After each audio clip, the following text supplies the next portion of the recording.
I'll open the meeting up. Resolution 470, meeting called to order by Larry Malchik at 6 o'clock in 10 days. All council members are present. Leanne Hutman and Gail Wagner are attending virtually. Sherry Tall, Municipal Clerk, Linda Parsons, Chief Administrative Officer, and Matt Wills, Foreman. I need a mover and seconder to open the meeting. Gary, seconded by Ken. All in favor? Carried.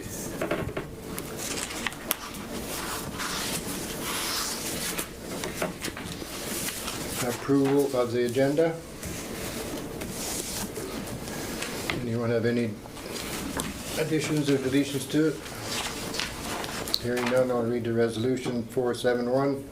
Be it resolved that the meeting agenda for the regular council meeting of December 16, 2025 be accepted as presented. Mover and a seconder. Derek, seconded by Clint. All in favor? Carried.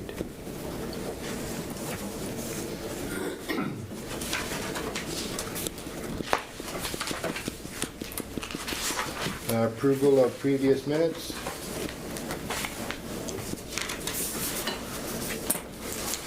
Any questions on that? None. I'll read resolution 472. Be it resolved that the meeting minutes of a regular meeting of council on December the 2nd, 2025 be accepted as presented. Mover and a seconder. Gary, seconded by Derek. All in favor? Carried.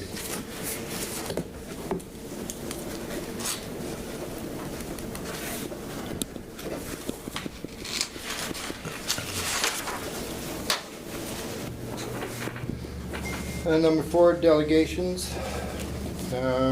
We'll switch this around. We'll go to 4.2 with Jeremy Bergen from the Swan Valley Star and Tides.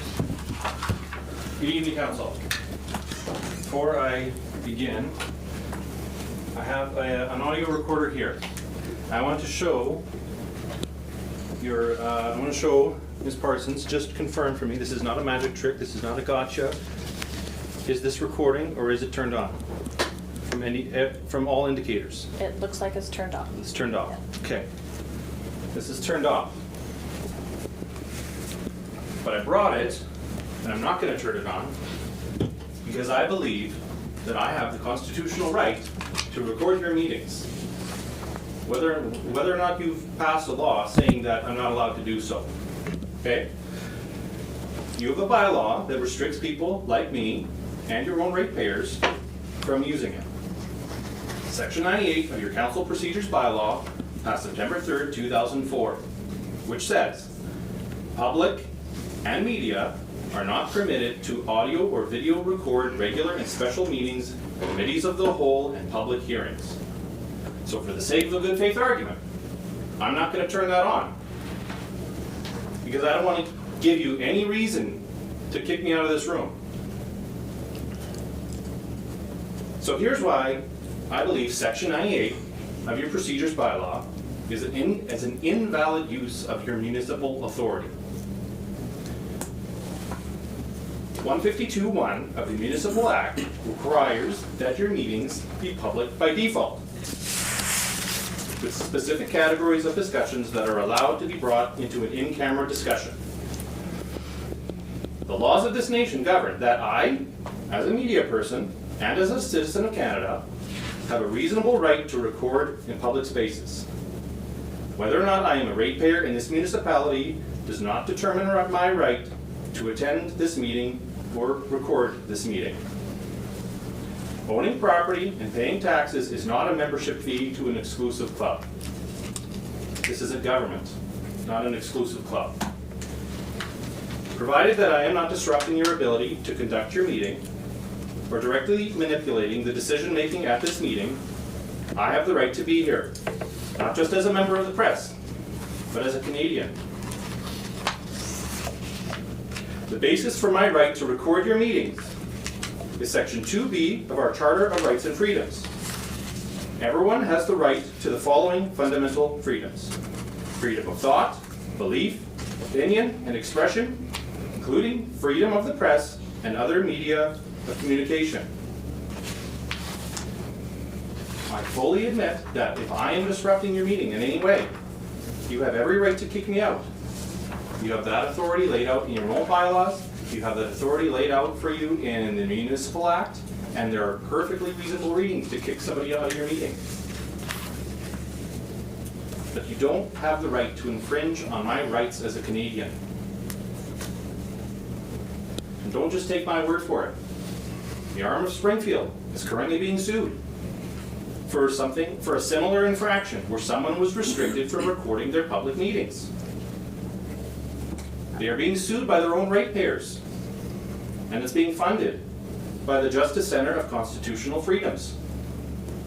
A warning letter sent to them, I believe in March, said, a proposed bylaw or resolution to completely ban the public from recording meetings would be unconstitutional. So the second point of my argument for why Section 98 of your procedures bylaw should be eliminated is because you failed to enforce it.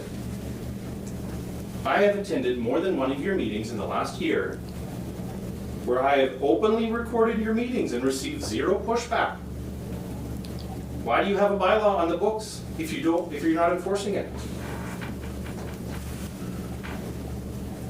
I appreciate that you have had your own staff continue to record your council meetings, as I believe that's an important service for your ratepayers. And that was promised, you promised to do that in your own procedures bylaw, even after the CAO that promised to take up that task is no longer here. However, I believe that you have overpromised and underdelivered and have failed to enforce your own procedures. Section 14 of your procedures bylaw, the public portion of regular and special meetings, committees of the whole and public hearings shall be audio and video recorded by the Municipality of Minitonas-Bowsman and posted onto the municipality website within 24 hours following the start time of the scheduled meeting. I'm not criticizing your staff in any way. I'm not holding any sort of grudge for how they prioritize their workload, because I know that there's a lot of things they have to do to keep this municipality running. But the promise laid out in the procedures bylaw, as far as I can tell, has not been met once since CAO Woke has left. Please continue recording your council meetings. It's an important service. And when you are able to, and when you can, make your recordings better. But let's not pretend that government administration can be counted on to reliably inform the public and hold council to account 100% of the time just because you've written it in a bylaw. This is why it's important for third parties to have the ability to come in and record when they feel they need to. This is part of government accountability. And in my opinion, unless somebody can tell me otherwise, I believe your past administrator gave you some bad advice when it came to what you put in your bylaws. I have a closing statement, but does anybody have any questions for me?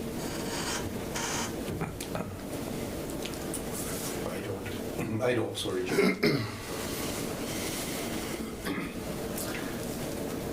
I am not expecting a bylaw to be rewritten immediately, as I know your administration has a lot of pressing matters to contend with to operate this municipality, and even ones I would probably argue are more important than this one. But even though I am not a voter in this municipality, I would be willing to bet there are voters who would be interested in how much integrity this government is willing to demonstrate in the next 10 months.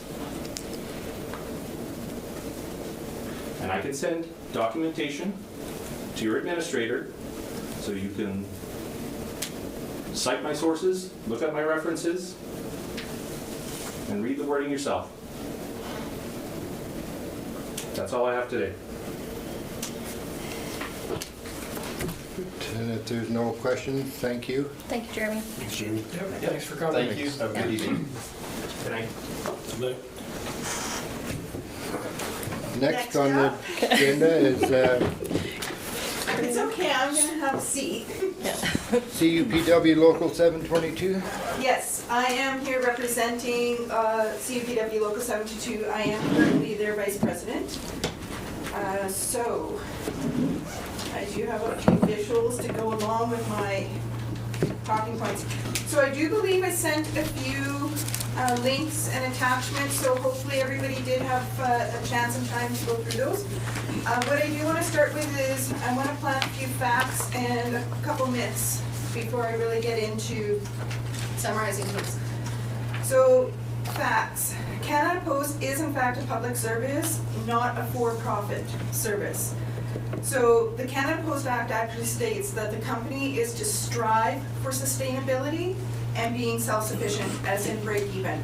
It is not required to turn a profit, and when Canada Post does turn a profit, those profits go to the shareholder, and there is only one shareholder, and that's the Government of Canada. So it basically comes back into the general kitty for all taxpayers. Canada Post's mandate is to provide communication services to connect all Canadians. So we are not tied solely to letter mail or parcel delivery. We are tied to communication services. Canada Post's mandate requires public consultation during reviews. And I don't know how many of you are aware, but hidden within Bill C-15, which is the Budget Implementation Act, are clauses to repeal sections of the Canada Post Corporation Act that currently subsidize libraries and CNIB, the blind. The Auditor General is required to do a full review and audit Canada Post books every 10 years. The last audit was completed in 2018. So I am just going to pass around these visuals while I speak here for a moment so everybody can take a look. Sorry for those who are online and might not be able to see them. But that is a graph. The blue bars represent obviously profits, and I believe that's roughly around 2018. That is when the last 10-year full intensive audit on Canada Post was completed. It's the last year we turned a profit. At that time, the CFO was Doug Ettinger. He was then appointed to CEO, and you will see a lot of red bars since he's come into power. He was also reappointed in 2023 after 4 years of consecutive losses with a 20% increase, but we won't get into that, and guaranteed bonuses. But they projected that at the end of this year there would be a $1.03 billion loss. So I'm going to bring up the first myth, which is Canada Post is losing $10 million per day. You divide that 1.03 billion by 365 days and you get $2.8 million, I believe it is. Yes, it is. 2.8 per day. So the math's off, right off the hop there. During the CIRB inquiry, Canada Post claimed that the stamp increase would yield maybe an additional $80 million in revenue for 2025. Not only did Q1 sales prove that wrong, to date, the additional money generated from the increase alone, not the base stamp price, but the 8 or 10 cent increase, has been $430 million to date. So that's about over 5 times greater than what they predicted in January. Once again, their math is off. They're also saying it will cost only approximately $1 billion to convert 4 million addresses to CMBs.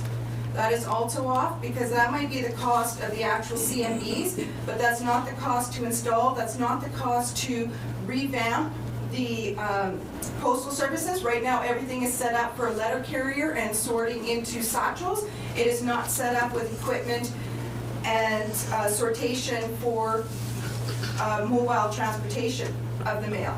So you're going to need to change out your equipment, you're going to need to change out the layouts within the postal offices, and you also need to purchase more vehicles. So it might be $1 billion to convert to CMBs, but they're not talking about those other costs that are in there. The other one is, we'll consult the public prior to post office closures. I'm going to speak to that one a little bit more. So, on September 25th, I'm not sure how many of you are aware, but when Minister Lightbound made his announcement, he announced cuts to service delivery standards, the removal of the moratorium on rural and remote post offices, and the end of door-to-door delivery. The announcement canceled the scheduled mandate review for the public, which was supposed to take place from October 2025 to March 2026.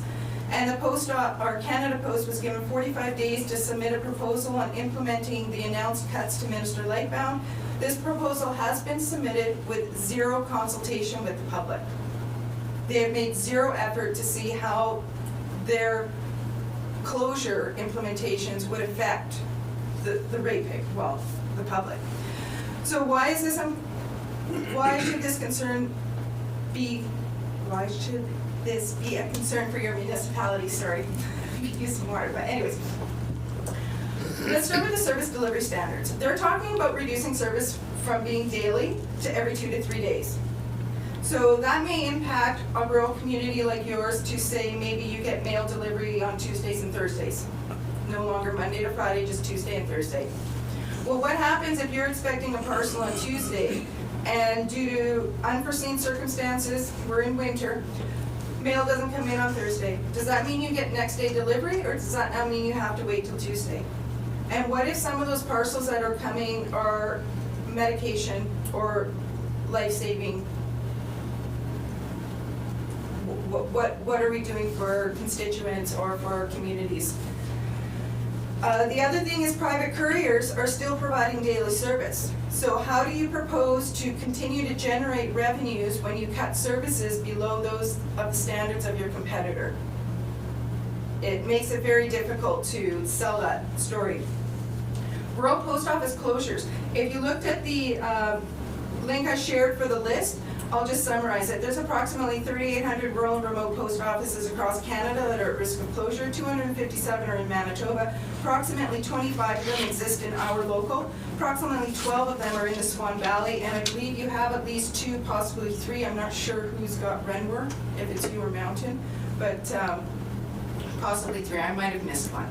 Every single post office in local CUPW Local 722, including Dauphin and Swan River, are on that risk of closure list. Every post office in your municipality is on that list. So that it's not only a loss of employment for community members, but what happens if your post office closes? And that's a very valid question that they're not coming to the public or municipal governments to ask, what will this look like to your community? So a few scenarios. Oh, and actually the other point I want to make here is the most recent closure that Canada Post did was October 28th of 2025. They closed a retail outlet in Westside Village, Victoria, BC, with zero public consultation. When asked for a reason why, they gave a one-liner, and it basically said, because we felt like it.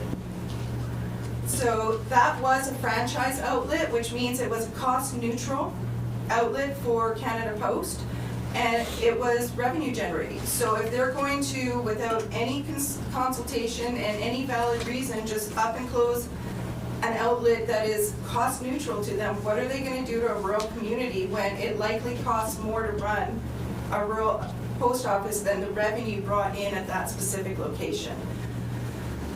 So scenario 1, if there's a closure, it might look like the post office closes and they stick CMBs into your community. So what I'd like to do is send around this lovely visual, because this is what CMBs look like. It costs approximately $20,000 for just one of those units to get in there. So that picture, assuming it stops at 24, you're looking at approximately 384 mailboxes. What they don't talk about is what's going to be downloaded to municipal governments to cover the costs on. That is providing the land for these CMBs to go on, the accessibility for 365 days a year. That's not just for vehicles pulling up, for people to get out and get their mail. You're going to have to do right down to the pedestrian and everything in between, scooters, walkers, you name it. That curb you see in there, that's likely going to be on the municipal's dime to make it an accessible curb the whole length. Lighting, if they're going up in an area that doesn't already have it lighting, you got a new bill on your hands. Safety, cleanliness of the area, theft and vandalism. We all know when things like that happen, the first call comes to our municipal offices, not necessarily to the level of government that's responsible to them. So there's going to be a lot more work on the staff. So community members will have to travel to the next closest post office if their parcels do not fit in those boxes, or if there's more parcels for delivery that day, then there are parcel boxes available on the community boxes. Additional time and mileage expenses for office staff to conduct municipal business, because you can no longer just walk down the street to get your stamps, put your stuff in the mail. Now you're potentially having to go to the next community over. Scenario 2 would be you close the post office, you don't put any CMBs up, and you basically divert everybody to the next closest post office. Well, I can tell you Swan River does not have enough available boxes to absorb even a single closure of any post office in this valley. Everybody would then be required to commute, which to me, the first thing that comes to mind is how are you meeting your green and carbon when you take one truck from coming into the community to service hundreds and now expect hundreds to get in their vehicles and travel to the next community. That's kind of anti-productive in my mind. But scenario 3 would be to close smaller post offices and convert the town of Swan River to CMBs. And when I look at these 3 scenarios, because I just sit here racking my brain thinking, well, what is this going to look like? And that's exactly where these scenarios came from. It's my own sitting down thinking about what does this look like for my community, for my valley. And scenario 3 to me, being a small business owner, is the potential for greatest cost savings for Canada Post, because now you're not paying for the labor or the shipping to get that mail out to that rural community. We already have the main truck coming into Swan River, and we have contract drivers bringing the mail out to the smaller communities. Those contracts are now done, so there's more job losses. Because the cheaper is to just stop the truck in Swan River and disperse it from there. It's also the greatest loss of jobs, and that will be under the CPAA and the RSMC contracts primarily. Greatest inconvenience, cost, and loss of services for all communities. What's not being talked about is the majority of RSMCs, which is our rural suburban mail carriers, they operate out of rural post offices. So little outlets like Minitonas-Bowsman, that's where they operate out of. So if you close that post office, where do they now operate out of? Where's that happening? But the other thing is our RSMC routes are essentially your rural version of door-to-door service. And if they're ending door-to-door in urban areas, they're most likely going to be ending door-to-door in the rural communities as well, which means a significant job loss, because we probably have equal, if not more, RSMCs in our community than we do have postal clerks or postmasters under the CPAA. And I can tell you that the Swan River Depot does not have the space to accommodate additional RSMC routes within our floor footprint. The other thing they're not talking about is libraries, and I did mention that earlier. So if you guys are not aware, the Canada Post Act is where it is enshrined in law to subsidize libraries. So they provide an interlibrary loan service, which means I want to go to the library and take out a book, they don't have it, they can look it up on the computer, find it in another library within Manitoba or Canada, they can make that request, it gets put in a little green bag, gets sent to Bowsman, Minitonas, and boom, I have my library book. I get to read it, take it back to the library. That is heavily subsidized. They're paying pennies on the dollar for that service. If they take that out of the Canada Post Act, that is going to increase the cost of operating a library. Minitonas is based out of Parkland Libraries, I believe, so you get a block rotation. I think it's on a monthly basis. That will potentially impact your block rotation services as well. If it's coming through Canada Post, that won't be subsidized anymore. So you'll be paying full cost. So that's going to end up being downloaded to our municipalities. So not only will you be looking at having to bear those additional expenses to keep services on par, you'll either have to cut services in your library or you'll lose your library altogether. So another loss to our community, not just our postal services. Privatization is definitely not the answer. Currently, it is the volume generated in our urban centers that help to offset the costs of operating the rural and remote post offices. The urban centers is where privatization is most sought after because of the high volumes. So if you privatize the urban areas, rural is not self-sustaining. The government will forever be subsidizing Canada Post, which apparently is according to them, what they absolutely do not want to do and don't feel they should have to do. So if you privatize, then you will be losing our rural post office. Shipping costs will continue to rise if Canada Post, here's my last visual for everybody. During our most recent strike, somebody, a postal employee, had to send a signed document from BC to Ontario. That is literally the price comparisons. Where Canada Post is charging $1.44 from coast to coast to coast, they had to send it through a private courier. A simple piece, one signed document, letter mail, which maximum 30 grams, is, I believe, $87, pure later $75 or for FedEx. So that is also going to hit the pocketbooks of municipal governments every time you need to send something out, such as property taxes. So it comes with a much bigger price tag than what they're speaking to publicly and in main media. So the other document that I did send to you was the CUPW's proposal to Canada Post, which they presented to Canada Post, I believe it's almost a decade ago now, almost 10 years ago. Community power, building community power, I believe it's called. But the first thing they want to look at expanding and rolling out is postal banking. Postal banking used to exist in Canada Post up until 1968. There's full banking services. Checking, withdrawal, deposits, small loans, you name it, Canada Post provided it until the big banks lobbied the government in 1968 and they closed down the competition. So France in their last fiscal year reported $3 billion in revenue from postal banking alone. No other services, just postal banking alone generated $3 billion. And that's how they do provide banking services, especially to the rural, remote communities in France. So what CUPW wants to do is start bringing postal banking back to generate a new source of revenue, and with that revenue, they want to look at expanding services to include broadband, internet, and telecommunications in our rural and remote communities. If private was going to do it, they'd already be here. They're not. So it wouldn't be costing the taxpayers because it would be offset through the revenues generated through Canada Post that would pay for these services coming in. The other ones that may or may not hit the same note for rural communities, community hubs, which would include basically having a boardroom such as this, equipped with all the up-to-date telecommunications that any local community group or organization would be able to use the space to host their meetings as needed. They would have telecom services, the whole 9 yards.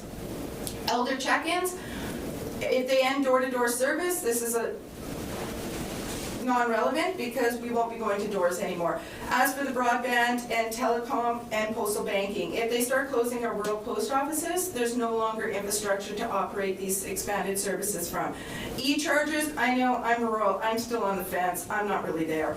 But Canada Post bragged in 2022 about spending over $1 billion on a whole new e-fleet to meet that whole Trudeau carbon target, and over half of them sit parked and have never been used because most of them were earmarked for RSMCs because they still use their own vehicles, and it was to take that away so they have a corporate vehicle. They failed to look into our rural and remote communities to find out that we do not have the infrastructure to charge those vehicles, so they have sat parked ever since. So, but an e-charger at any Canada Post station would bring, because we all know if we've looked into it, they're not cheap and they cost a fortune. That would be one bill off of your municipality's tab if there was one sitting at the post office just down the street. So if anybody happened to be in the community with an electric vehicle, they would be able to charge it, and it wouldn't be costing you tens of thousands of dollars to get one put into the community. So it would benefit. I am wrapping up, don't worry, I see the hand going up. I was just going to say that with Jeremy having his presentation short or whatever, that you can use his minutes up, so you've got another roughly 5 minutes. Oh, okay, well thank you, I appreciate that. I'm trying to be fast, but there's a lot I want to get out to you. My big ask is that I hope your municipal government will take this serious. Our union has drafted a resolution in preparation. You're welcome to use it, modify it, whatever. It was just to kind of help expedite, because we need municipalities like yours to take this seriously. In 2015, over 300 municipalities that was the Harper era, and they were gonna end door to door at that time. Over 300 municipalities wrote to the minister of the day, who was responsible for Canada Post, saying, no, this isn't happening in our community, and it stopped the process. The one thing that I can tell you is CUPW has looked into it. There is not a single post office that has been closed or that has been converted to CMBs that has ever been reversed. So if you do not want that to happen to your community, now is the time to raise the voice, and now is the time to make that communication. Because if they're not coming to us for our opinions, so we need to send our opinions to them. So I do hope your council will take it seriously. If you are interested, I do have, because I know our communities are bigger on signed petitions, I can leave a set of these here for you if you want to maybe communicate it with your community, so you can maybe with that resolution or letter send in some signed petition from the community. I think the original copies go to your local MP, but you can always photocopy them to send along with your letter to say this confirms. But when a municipal leader sends something in, you're representing your entire constituency. So if everyone in the valley, all 4 municipalities send something in, that's 10,000 right there. And that's what we're needing, is we're needing the municipal leaders to step up and speak out, or we are going to start losing our rural post offices. Because although they say they're going to consult the public, I don't have much faith in that personally. And that is it. If anyone has any questions, I would be more than happy to answer them. The rural delivery, Karina, like rural route, that will be likely affected too if it's going to be centralized, correct? Absolutely. And how many boxes does that include, like in the valley? It depends on the route, but I know, because Bowsman has 2 rural routes operating out of it, Swan River has 2 rural routes out of it, there's, I don't think Minitonas. There's a little one up at Lidstone there, and I'm not sure if the Swan route that takes care of that one. That's why I was asking, when you said 20,000 for that little box, I know exactly how big that thing is, not very big. Yeah, the ones in the picture, because I had to zoom in, the ones in the picture, it's 16 mailboxes plus 2 parcel boxes. And that being said, only one parcel, like, only one recipient of parcels can have parcels in that box at a time. So if you 2 gentlemen both have a parcel, and you have one as well, and you're in the same bank, well, one of you is not getting your parcel that day. Right. And where do you get a parcel from if it doesn't fit in that box? Do you have to drive all the way to Swan River? How about the mail that requires a signature? Do you have to drive into Swan River? And how do you do that if you don't work in Swan River and we are basically 8:30 to 5? Like, it's a huge inconvenience, and it's not helping our rural community stay alive by any means. And when we talk about economic development and trying to encourage people to come take advantage of what our rural communities have to offer, the less we have, the less appealing we become. So, yes, I'll try to be quiet now. No, that answers that, thank you. Yes, those routes are likely to go, in my personal opinion, because if you're ending door to door in an urban center where, like, you're as close as in town here, what are you gonna do for those rural remote communities? Like, you can't tell me you're gonna keep them around. All their actions speak to privatization. Their words keep saying, no, we're not privatizing. And even the libraries and CNIB comes out of the Canada Post Act, we'll still honor those subsidies. Well, you have no accountability when they're not enshrined in the law, in the act. When they're enshrined in the act, you at least have some legal footing to fight that. But once they pull it out, you don't.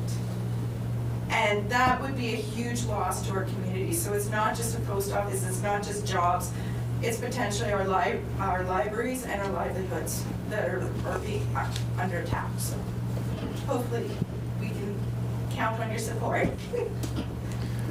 If there are no other questions or whatever, I want to thank you for your presentation. thank you very much for your time and having me here. Thank you. Thank you. Thanks. Thanks, Karina. Thanks for coming. $87 for the letter. Like, who's paying that? It's mind-boggling. Have a good night. Have a Thank good you. one. Thank you. Thank you. And then we'll move on to number 5, protective services. 5.1, fire protection services. Fire chief isn't here Ken doesn't tonight. get to make it tonight, no. So we'll move into 5.2, which is to move into camera.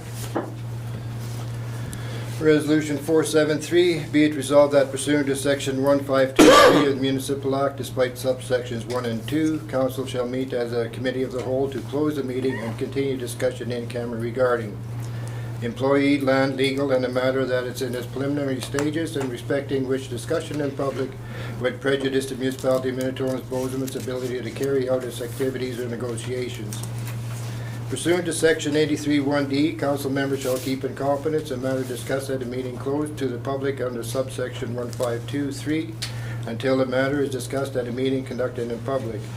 Pursuant to section 94(1)H, a council member becomes disqualified for breaching the requirement of confidentiality under clause 83(1)D. And the time being 6:36. 6:36. All council members present with Gail Wagner and Leanne Huntman joining us virtually, and Matt Wills Foreman and Sherry Tall Municipal Clerk and Linda Parsons Chief Administrative Officer. I need a mover and a seconder for that resolution. Gary, seconded by Derek. All in favor? Carried. Resolution to come on the camera. 474, be it resolved that pursuant to section 1524 of the Municipal Act, this meeting shall be reopened to the public at 8:02. 8:02. Moved by Ken, seconded by Derek. All in favor? Carried.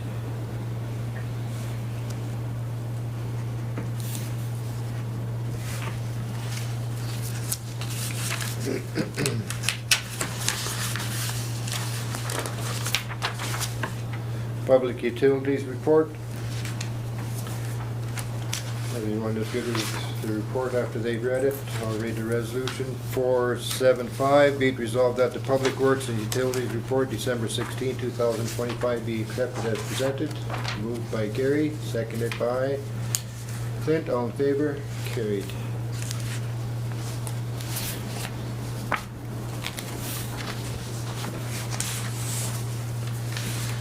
Move into finance, 7.1.1, payments of payable checks, not payable checks, payable accounts.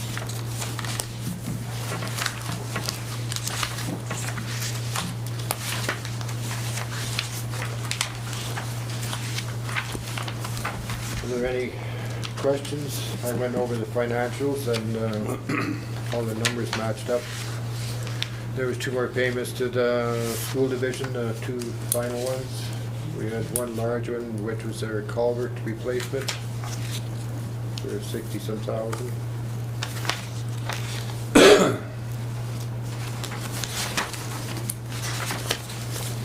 If anyone has any questions or whatever, we could bring the folder out. I did have one 14-710, Who was it to? Rocky Mountain Phoenix.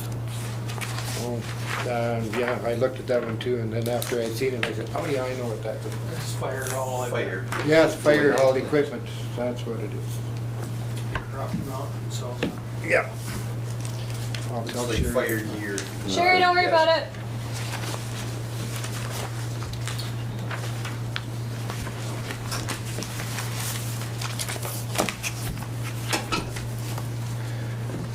Any other questions on them?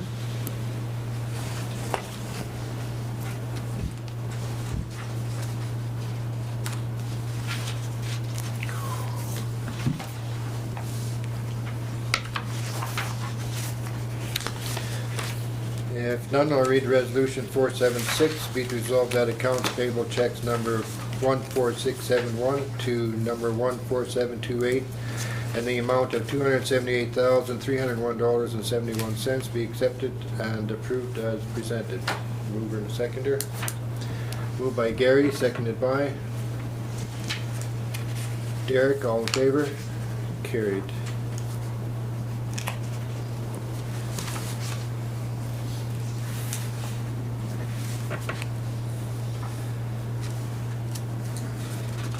Seven points that attended and counselors that attended our Christmas supper, so that was great. And thank you to Gail for doing a lot of the work to get it all set up and prepared. So from there, we'll move into camera again. I'll read resolution 486.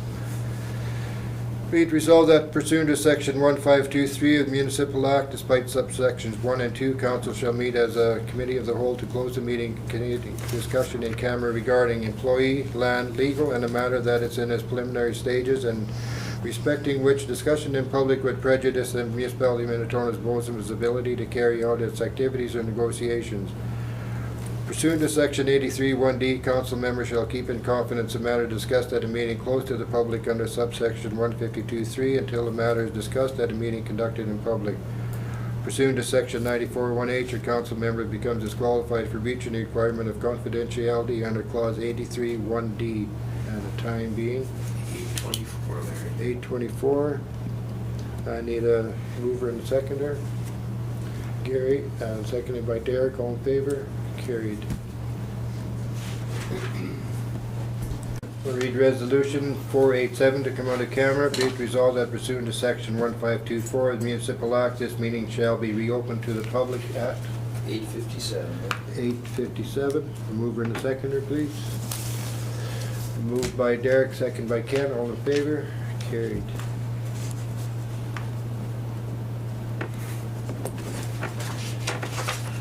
Resolution for adjournment 488. Be it resolved that this regular meeting of council be adjourned at 8:58. Moved by Leanne, seconded by Gail. All in favor? Carried. Thank you. Thank you, ladies. Good night. Hope you get feeling better.